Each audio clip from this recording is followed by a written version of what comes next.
ନମସ୍କାର ପ୍ରିୟ ଦର୍ଶକ ବନ୍ଧୁ, ଜୟ ଜଗନ୍ନାଥ ସାଙ୍ଗମାନେ। ଆପଣମାନଙ୍କୁ ଉତ୍କଳ ତନ୍ତ୍ରଶାସ୍ତ୍ର ଚ୍ୟାନେଲକୁ ସ୍ୱାଗତ ଜଣାଉଛି। ଦର୍ଶକ ବନ୍ଧୁ, ଆଜି ଆମେ ଆଲୋଚନା କରିବା ପାଇଁ ଯିବା ବଜ୍ର କତୁରୀ ବିଷୟରେ। ନାଗା ସାଧୁମାନଙ୍କର ଏ ଯେଉଁ ବଜ୍ର କତୁରୀଟି ହେଉଛି ବେଶ ଜଣାଶୁଣା ମନ୍ତ୍ର, ବୁଝିଲେ କି? ତାହେଲେ ଏ ଯେଉଁ ବଜ୍ର କତୁରୀ ମନ୍ତ୍ରଟା ଏଇଟା ତୁମର କେଉଁ କାମରେ ଲାଗିବ ନା, ଏଇଟା ତୁମର ଯେଉଁଟା ପେଷଣ ହେଉଛି, ଯେଉଁଟା ପେଷଣ ହେଉଥିବ, ଯେକୌଣସି ଲୋକଙ୍କୁ ପେଷଣ କରୁଥିବେ ଗୁଣିଗାରେଡ଼ିଆ ମାନେ, ଆପଣମାନେ ଏ ବଜ୍ର କତୁରୀ ଦ୍ୱାରା କ'ଣ କରିପାରିବେ ନା ଲେଉଟ ମନ୍ତ୍ର କରିପାରିବେ। ଆଚ୍ଛା, ଲେଉଟେଇବା କେମିତି କ'ଣ? ଦର୍ଶକ ବନ୍ଧୁ, ଏ ଯେଉଁ ମନ୍ତ୍ରଟି ମୁଁ ଦେଉଛି, ମୁଁ ଏଇଟା ତାଳପତ୍ର ପୋଥିର ପୁରାତନ ଗୁପ୍ତ ବିଦ୍ୟାରୁ ଏ ମନ୍ତ୍ରକୁ ମୁଁ ସଂଗ୍ରହ କରିକି ଜନସମାଜ ମଙ୍ଗଳ ପାଇଁ, ଜନସମାଜର କଲ୍ୟାଣ ପାଇଁ ଏ ମନ୍ତ୍ରଟିକି ମୁଁ କ'ଣ କରୁଛି ନା ବିଖ୍ୟାତ କରୁଛି। ତାହେଲେ ଦର୍ଶକ ବନ୍ଧୁ, ଯେଉଁମାନେ ଏ ମନ୍ତ୍ରକୁ କ'ଣ କରିବ ନା ନିଜର ମନ ଶୁଦ୍ଧି କରିବା ପାଇଁ ପଡ଼ିବ, ନିଜର ଆତ୍ମା ଶୁଦ୍ଧି କରିବା ପାଇଁ ପଡ଼ିବ। ପବିତ୍ର ମନରେ, ସ୍ୱଚ୍ଛ ମନରେ ଯେଉଁମାନେ ଏ ମନ୍ତ୍ରଟିକି କ'ଣ କରିବ ନା କାର୍ଯ୍ୟ କରିବ, କାର୍ଯ୍ୟରେ ଲଗେଇବ, ନିଶ୍ଚିନ୍ତ ଭାବରେ ଏ ମନ୍ତ୍ରଟି ଆପଣଙ୍କର ଉପକାର ଦେବ, ଆପଣମାନଙ୍କର କାମ କରିବ। ଏଇଟା 100% ଗ୍ୟାରେଣ୍ଟି ମୁଁ ଦେଉଛି। ତାହେଲେ ଦର୍ଶକ ବନ୍ଧୁ, ଏ ମନ୍ତ୍ରଟିକି କ'ଣ କେମିତି ଆପଣ ସିଦ୍ଧ କରିବେ? ପ୍ରଥମ କଥା ହେଲା, ଏ ମନ୍ତ୍ରଟି ହେଉଛି ସ୍ୱୟଂ ସିଦ୍ଧ ମନ୍ତ୍ର। ତାହେଲେ ଏ ମନ୍ତ୍ରକୁ ଆମର ସପ୍ତ ସାଧିକାମାନେ ଯେଉଁ ଥିଲେ, ଓଡ଼ିଶାର ଯେଉଁ ସପ୍ତ ସାଧିକାମାନେ ଥିଲେ, ତାଙ୍କ ନାଁ ତ ଆଉ ବାରମ୍ବାର ମୁଁ ମୋ ଚ୍ୟାନେଲରେ କହିବା ପାଇଁ ପଡ଼ିବ ନା। ଆପଣମାନେ ସପ୍ତ ସାଧିକା କହିଲେ ଅଳ୍ପ ବହୁତ, ଯେଉଁମାନେ ମୋ ଚ୍ୟାନେଲକୁ ଦେଖି ଆସୁଛନ୍ତି, ଯେଉଁମାନେ ସବସ୍କ୍ରାଇବର ଅଛନ୍ତି, ସେମାନେ ସପ୍ତ ସାଧିକାଙ୍କ ବିଷୟରେ ଜାଣିପାରୁଥିବେ, ବୁଝିଲେ କି? ତେଣୁ ସେମାନେ କ'ଣ କରିଛନ୍ତି ନା ସାବର ଭାଷାରେ ବିଭିନ୍ନ ପ୍ରକାର ମନ୍ତ୍ର ସବୁ ସୃଷ୍ଟି କରିଦେଇ ଗଲେ, ମନ୍ତ୍ର ସବୁ ରଚନା କରିଦେଇ ଗଲେ।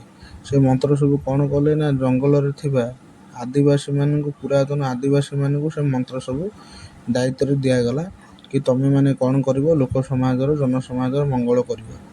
ଯାହା ହେଉ, ସବୁର ଗୋଟେ ସାଧନା ଥାଏ, ସିଦ୍ଧି ଥାଏ, ବୁଝିଲେ କି? ତେଣୁ ଆଗକୁ ଆମେ ଆମ ଚ୍ୟାନେଲରେ ବିଭିନ୍ନ ପ୍ରକାର ସାଧନା ଦେବା।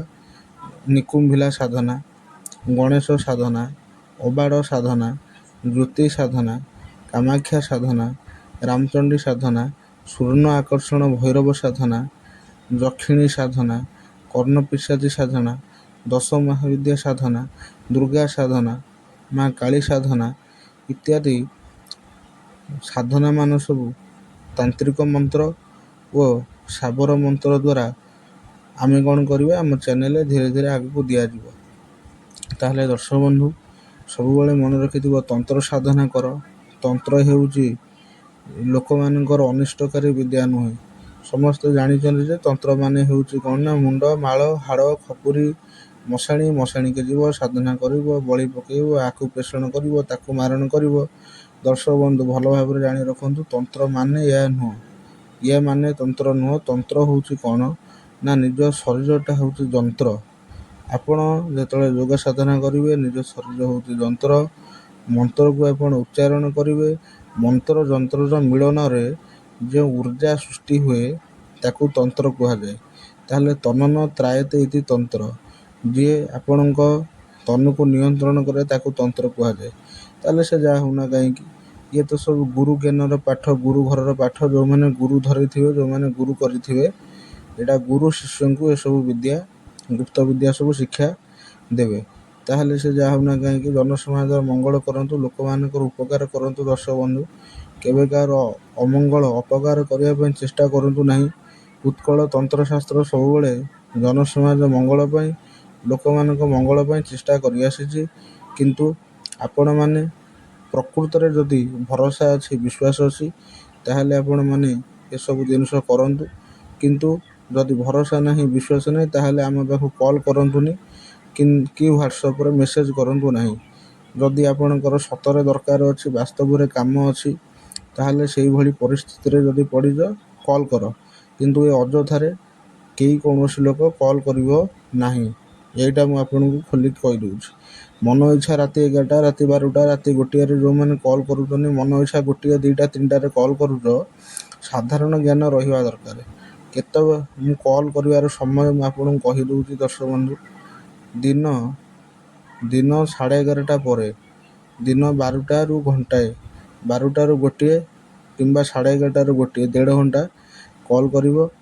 ତାପରେ ଆପଣ କ'ଣ କରିବେ ନା ଆମର ଯେଉଁଟା 4:30, 4:30ରୁ ସନ୍ଧ୍ୟା 6ଟା ପର୍ଯ୍ୟନ୍ତ କଲ୍ କରିବେ।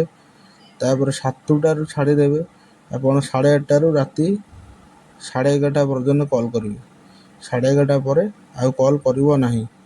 ମନକୁ ମନ ଦିନ 1 ବେଳେ କଲ୍ କରିଦେଉଛ, ସକାଳ 8ଟା ବେଳେ କଲ୍ କରିଦେଉଛ, ସକାଳ 7ଟା ବେଳେ କଲ୍ କରିଦେଉଛ, ତୁମ କଲ୍ କେହି ଉଠେଇବେନି। ମୁଁ ଏଇଟା ବାରମ୍ବାର କହୁଛି, କାରଣ ଆମର ପୂଜା ପାଠ ଅଛି, ବିଭିନ୍ନ ପର୍ସନାଲ୍ କାମ ଆମର ମଧ୍ୟ ଅଛି। ଦର୍ଶକ ବନ୍ଧୁ, ସବୁର ସାଧନା ଦରକାର, ପୂଜା ଦରକାର, ଆରାଧନା ଦରକାର। ଆଉ ଯେଉଁମାନେ ବାରମ୍ବାର କଲ୍ କରୁଛନ୍ତି ଆମର ଏସା ହେଲା ତେସା ହେଲା, ଦେଖନ୍ତୁ ବିଭିନ୍ନ ଜାଗାରେ ବିଭିନ୍ନ ପ୍ରକାର ଶକ୍ତି ଥାଆନ୍ତି। ସବୁ ଶକ୍ତି ପାଇଁ ବିଭିନ୍ନ ପ୍ରକାର ପୂଜା ବସାଇବା ପାଇଁ ପଡ଼େ। ପୂଜାର ବ୍ୟବଧାନ ମାନ ସବୁ ରହିଛି, କେଉଁ ସ୍ଥାନରେ କେଉଁଭଳି ଭାବରେ ପୂଜା ହେବ। ଗାୟତ୍ରୀ ଯଜ୍ଞ, ହନୁମାନ ଯଜ୍ଞ, ବାସ୍ତୁ ପୂଜା ଆଦି ଇତ୍ୟାଦି, ନବଗ୍ରହ ପୂଜା, ଚଣ୍ଡୀ ପାଠ, ଲେଉଟ ପାଠ, ଲେଉଟ ବିଦ୍ୟା ଇତ୍ୟାଦି ସବୁ କରାଯାଏ। ଯେଉଁମାନଙ୍କର ଗୃହରେ ବାସ୍ତୁ ଦୋଷ ଥାଏ, ଶଲ୍ୟ ଥାଏ, ପ୍ରେତାତ୍ମା ଥାଆନ୍ତି, ପ୍ରେତାତ୍ମା ଉପଦ୍ରବ୍ୟ କରୁଥାନ୍ତି, ମାରଣ ପ୍ରୟୋଗ ହୋଇଥାଏ, ତନ୍ତ୍ର ପ୍ରୟୋଗ ହୋଇଥାଏ, ଘର ବନ୍ଧନ ହୋଇଯାଇଥାଏ, ତାହେଲେ ସେଭଳି କ୍ଷେତ୍ରରେ ଏସବୁରୁ ମୁକୁଳିବା ପାଇଁ, ଏସବୁରୁ ଫିଟାଇବା ପାଇଁ ଆମର ପଣ୍ଡିତ ସାଧକମାନଙ୍କ ଦ୍ୱାରା ଉକ୍ତ କ୍ଷେତ୍ରରେ ଗାୟତ୍ରୀ ଯଜ୍ଞ, ହନୁମାନ ଯଜ୍ଞ, ଲେଉଟ ପୂଜା, ତାନ୍ତ୍ରିକ ଖଣ୍ଡନ ପାଇଁ ଇତ୍ୟାଦି ସବୁ ପୂଜା ସବୁ ସଂଗଠିତ ହୋଇଥାଏ। ବୁଝିଲେ କି? ତାହେଲେ ତ ଦର୍ଶକ ବନ୍ଧୁ, ଆପଣମାନେ ଆପଣଙ୍କ ଚକଡ଼ାରେ କ'ଣ ହେଇଛି, ଜାଗାରେ କ'ଣ ହେଇଛି ନ ଜାଣି ନ ଶୁଣି ହଠାତ୍ ଫୋନ୍ କରିଦେଉଛନ୍ତି, ଆମର ଏମିତି ପୂଜା କରିବୁ, ସେମିତି ପୂଜା କରିବୁ। ତମ ହିସାବରେ ପୂଜା ହଏନି, ଜାଗାରେ କ'ଣ ଅଛି ସେଇଟା ଦେଖିବା ପାଇଁ ପଡ଼ିବ। ବୁଝିଲେ କି? ତାହେଲେ ଦର୍ଶକ ବନ୍ଧୁ ଛାଡ଼ନ୍ତୁ ସେସବୁ କଥା। ଆଜିକାଲି ଦୁନିଆରେ ଯିଏ ଠକୁଛି, ଯିଏ ଭଣ୍ଡୁଛି, ଯିଏ ମିଛ କଥା କହୁଛନ୍ତି, ଯିଏ ଆଇମା କାହାଣୀ ଗପ ଶୁଣେଇ ଦେଉଛନ୍ତି, ତାଙ୍କୁ ବହୁତ ଲୋକ ଲାଇକ୍ କରିବେ, ବହୁତ ଲୋକ କମେଣ୍ଟ କରିବେ, ସେୟାର କରିବେ, ତାଙ୍କର ସବସ୍କ୍ରାଇବର୍ ବହୁତ ହେବେ। କିନ୍ତୁ ଯେଉଁମାନେ ଲୋକମାନଙ୍କୁ ଭଲ ଉପଦେଶ ଦେବେ, ଭଲ ବିଦ୍ୟା ଶିଖେଇବେ, ଲୋକମାନେ କ'ଣ କରିବେ ନା, ଦେଖନ୍ତୁ ଆମର ଗୋଟେ ଭିଡ଼ିଓରେ ଭିଉୟର୍ସ ଯାଉଛନ୍ତି 10,000, 12,000, 15,000, କିନ୍ତୁ ସବସ୍କ୍ରାଇବର୍ କେହି କରିବେ ନାହିଁ। କାରଣ ଭଲ ବିଦ୍ୟା ସମସ୍ତଙ୍କୁ ଭଲ ଲାଗେନି।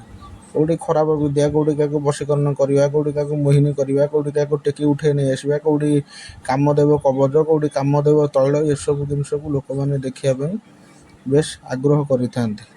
ତେଣୁ ଦର୍ଶକ ବନ୍ଧୁ, ଜିନିଷ ହେଉଛି କ'ଣ, ଇଏ କଳିକାଳରେ ଯୁଗ ଓଲଟା ହୋଇଗଲାଣି। ଛାଡ଼ନ୍ତୁ ସେସବୁ କଥା, ଆମେ ଆଲୋଚନା କରି ତ କିଛି ଲାଭ ନାହିଁ। କିନ୍ତୁ ଆଜି ମନ୍ତ୍ର ସାଧନା କଥା ମୁଁ କହୁଛି। କୌଣସି ଶୁଭ ତିଥି, ଶୁଭ ନକ୍ଷତ୍ର ସମୟରେ ଉକ୍ତ ମନ୍ତ୍ରକୁ ଆପଣ କ'ଣ କରିବେ ନା 108 କିମ୍ବା 1008 ଜପ କରିବା ପାଇଁ ପଡ଼ିବ। ଜପ କରି ସାରିଲା ପରେ ମନ୍ତ୍ରଟି ସିଦ୍ଧ ହୋଇଗଲା। ସିଦ୍ଧ ହୋଇସାରିଲା ପରେ ଏଇଟା ସାଧାରଣ ପ୍ରୟୋଗଟା ମୁଁ ଆପଣଙ୍କୁ ଦେଉଛି। ବଜ୍ର କତୁରୀ, ମୋ ଚ୍ୟାନେଲରେ ବି ଭିଡ଼ିଓଟି ଭିତରେ ବଜ୍ର କତୁରୀର ମୁଁ ଫଟୋ ଦେଇଦେଇଛି, ମନ୍ତ୍ରର ଫଟୋ ସଠିକ୍ ଭାବରେ ଲେଖି ରଖିବ। ବୁଝିଲ? ମନ୍ତ୍ର ଯେତେବେଳେ ଉଚ୍ଚାରଣ କରିବ, ଶୁଦ୍ଧ ପୂତ ହୋଇ ପବିତ୍ର ଭାବରେ ନିଜ ଇଷ୍ଟ ଦେବାଦେବୀଙ୍କୁ ସ୍ମରଣ କରି ମନ୍ତ୍ରଟି ସ୍ମରଣ କରିବ। ଆଉ ଥରେ ପଡ଼ି 3 ଥର ଫୁଙ୍କିବ, 7 ଥର ପଡ଼ି 21 ଥର ଫୁଙ୍କିବ। ବଜ୍ର କତୁରୀ ହେଉଛି ଲେଉଟ କତୁରୀ। ଯାହାକୁ ତନ୍ତ୍ର ହୋଇଥିବ ତାକୁ ଲେଉଟାଇବା ପାଇଁ ଏ ମନ୍ତ୍ର, ଲେଉଟ ପାଣି ମନ୍ତ୍ର କୁହାଯାଏ ୟାକୁ। ନାଗା ସାଧୁମାନେ ବେଶୀ ଏଇଟା ପ୍ରୟୋଗ କରନ୍ତି। ଏଇଟା ଜଣେ ଅଘରୀଙ୍କ ଠାରୁ ଏ ମନ୍ତ୍ରଟି ପ୍ରାପ୍ତ ହୋଇଥିଲା। ବୁଝିଲେ କି? ଅଘରୀ ଜଣେ ମୋର ସାଙ୍ଗ ଅଛନ୍ତି, ତାଙ୍କଠାରୁ ଏ ମନ୍ତ୍ର ମୋର ପ୍ରାପ୍ତ। ତାହେଲେ ଦର୍ଶକ ବନ୍ଧୁ, ଗୋଟେ କାମ କରିବ, ଗୋଟେ ଢାଳରେ ଢାଳେ ପାଣି ଆଣିବ, ହଳଦୀ କିଛିଟା ପକାଇବ, ତୁଳସୀ ପତ୍ର 3ଟା ପକାଇକି ଗୋଟା ଛୁରୀ କିମ୍ବା କତା କିମ୍ବା ଦା କିମ୍ବା କଇଁଚି ଦ୍ୱାରା ଏ ମନ୍ତ୍ରଟିকে ଆପଣମାନେ କାଟିଦେଲେ ମନ୍ତ୍ର